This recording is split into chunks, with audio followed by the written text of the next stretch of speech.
actually going onto the farm and telling farmers how to grow things. I've been through 4 pregnancies. I could smoke through all of them, and yet I can't go to a farmer near me and purchase this amazing, healthful, nutrient-dense, fresh milk. Raw milk from South Carolina, USDA grade licensed dairy. An imminent health hazard according to the state of Georgia. They even took the sheep that I had brought over from New Zealand, and they took them out to Iowa and they killed them for a disease that doesn't exist to this day. What I saw from at the top of the stairs was a man right here around the corner with his arm like this and a gun pointing up at me. They came with the director of milk control, the assistant director, and our inspector, and they all came and pretended they were just going to do an inspection, and then they did a seizure. They terrorized the children, took the farmer away in handcuffs. And it was a SWAT-type team raid, which included the FBI, the FDA, the CDFA, and the health department, along with half a dozen sheriffs. We were just recently raided again for the 3rd time, 6:30 in the morning. Knock on the door and my kids again ousted from their beds. Every time there is a major shakeup in the food system, local food takes a hit.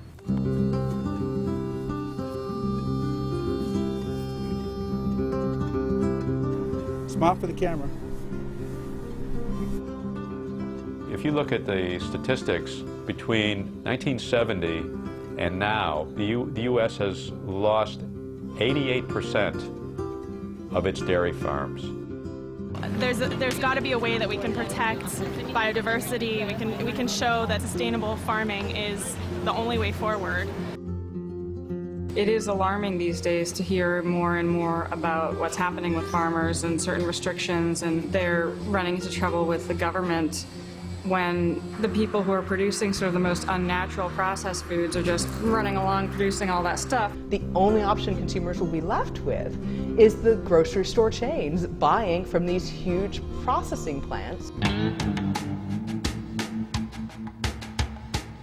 There aren't a lot of advocates right now for sustainable farming and organic farmers within our government, and I'm hoping that the public pressure and the support of local foods is starting to push change.